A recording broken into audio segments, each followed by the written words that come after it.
So I'm talking about a product that comes from a company that has got quite a lot of stuff, actually. They're called LoreSmyths, spelt in an interesting kind of way.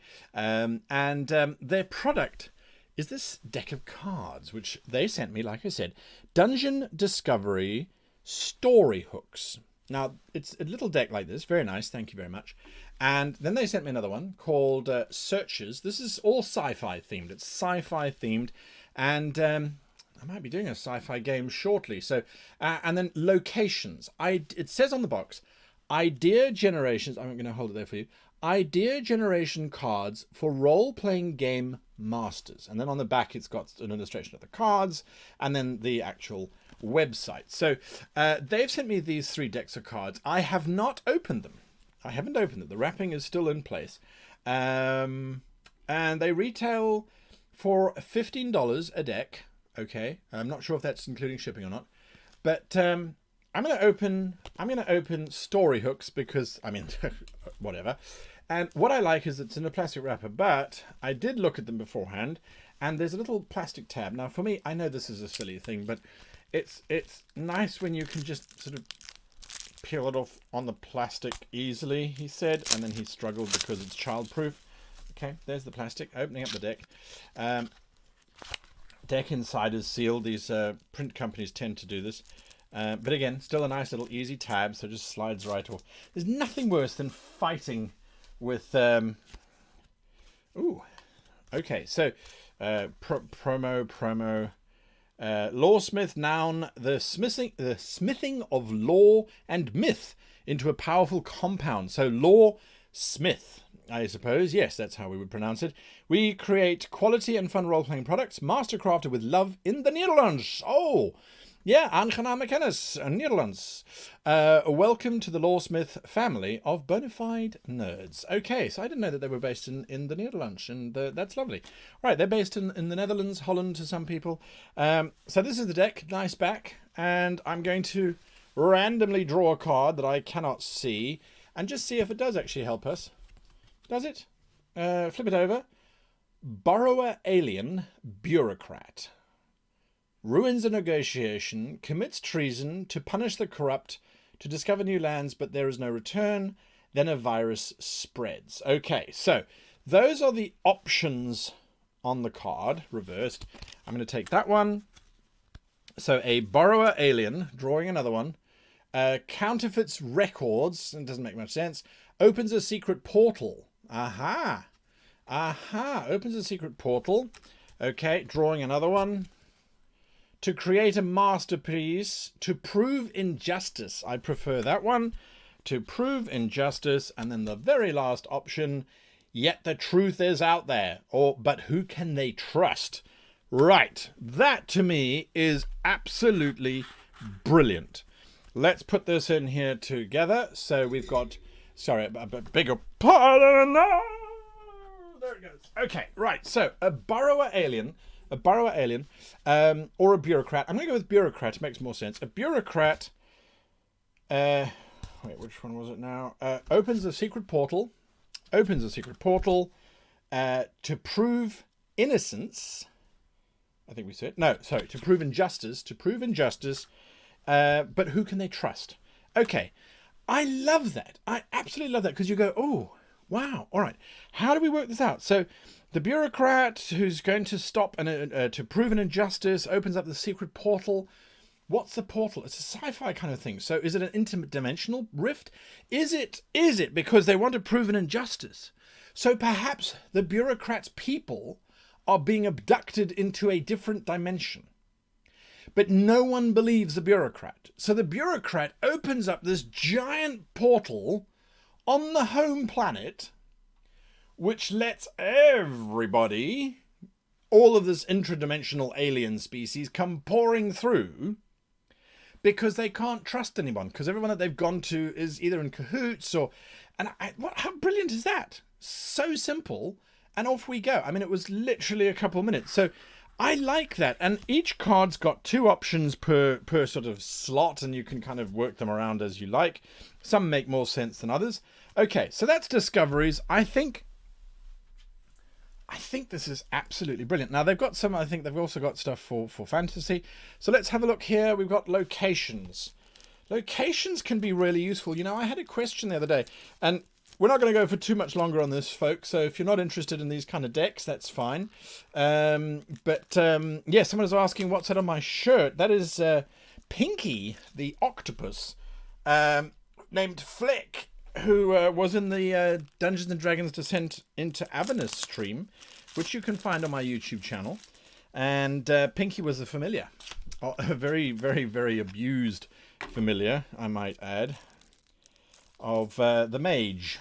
And poor old Flick was thrown well, Flick was the mage, and poor old Pinky was thrown everywhere.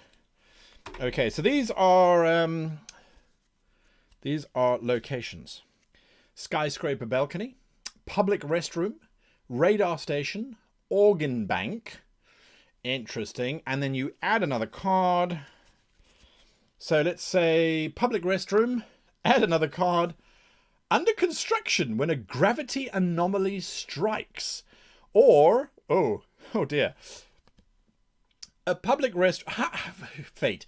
A public restroom suddenly goes pitch dark when the power fails. Oh dear God, what happens in that public restroom? Well, isn't that a wonderful example? Passenger aisle, access ladder, launch pad, entertainment mall, shrouded in a thick obscuring mist that hinders visibility.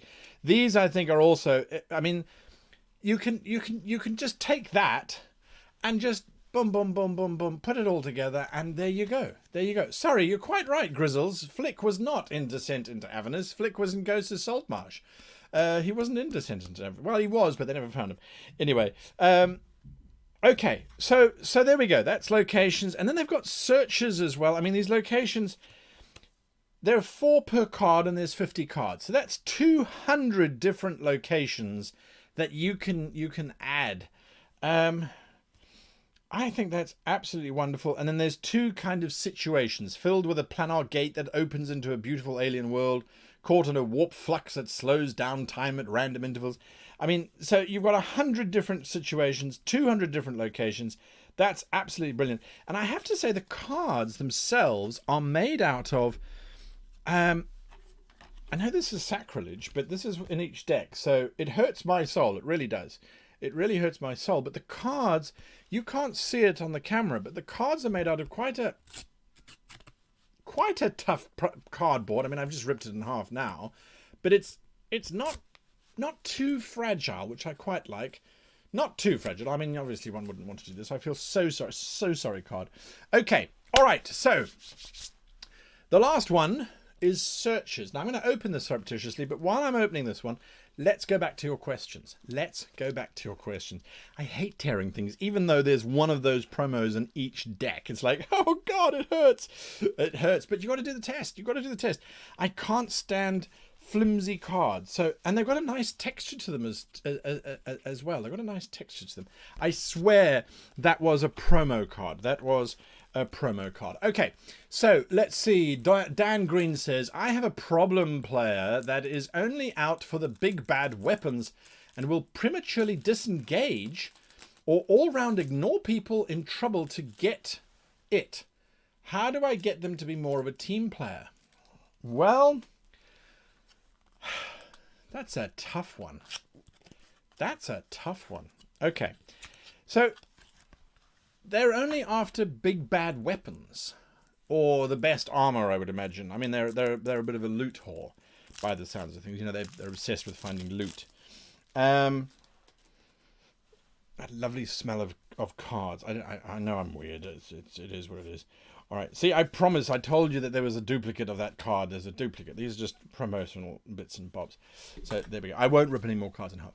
So it sounds to me like this character likes to have big stats and high numbers. If the rest of your party doesn't like that, if they are not interested, if they're more interested in the NPCs and they don't really care about the stat build and that sort of thing, something to talk about to them is to say, well, listen, I don't know if this group is the right group for your playing style. Maybe you'd be better off finding another group where it is a little bit more about the idea of powering up and building your gear and those kinds of things, which I think is it sounds like it's a tough conversation, but in today's day and age where online is very easy to access, it should be it should be it should be easy to say maybe it's time to find a different group. That's definitely an answer that you can give them, and not to think that you're being a bad person or something along those lines. Brian Tierney says, I'm thinking of making my first character a ranger monster slayer based on Solomon Kane. Is there a good way to play a zealot character without being disruptive to the party? I think there is. Zealot characters often are hunting down the monsters. They're often going there and trying to, do all of their bits and pieces. And when they find one, they focus on that character and they just go straight away and they try and find out all that information. They try and do their thing. But if you watch any TV series, even if you watch a movie these days, you'll find that there's an absolutely important thing that must be done. But we can take some time to go over there first, and we can go and do that over there first, and then we can come back here. A great example, and I have to say this, as much as I wish the writing was better, and this has got a bit of a spoiler in it, so if you are watching the series, here's a spoiler. Star Trek Picard, we have to get to wherever it is that we're going, because otherwise someone's going to have a thing happen to them. I'm trying to keep it as subtle as possible in terms of... But before we go there, I'm going to go to that planet over there because I want to make it better. Yes. And you go, huh? I thought you said she was in absolutely mortal danger. Yes, but I need to go over there first because, I need to get that person because I need that person because a sword is so much better than a laser pistol thing. Oh, I'm getting into Swift there. Anyway, so in other words, if you are playing a zealot-like character, have them react in a zealot-like way when they encounter the thing, but when they're not encountering the thing, have them hold back a little bit and say, well, we really should get back to slaying demons, but I'll help you now because you're going to help me later. And that's the key, is to incorporate the party so that you don't just dominate. Get them onto your side in terms of helping you to move forward and explore that space of the character. Okay, so I've opened up this Discoveries Dungeon and Discovery Sci-Fi box set. Now it's called Searches. And so I'm going to randomly science-defying... I love this. Science-defying jump boots. So if you're ever stuck for equipment, what do you find in the locker? Oh, you open up the locker and you find deluxe quality comm scrambler. There we go. It scrambles comms. Brilliant. Brilliant. That's wonderful. That's absolutely wonderful. You can sit there with this little deck and just quietly go, oh, yeah, no, you search through the box and there is an illuminating... keypad. Ha!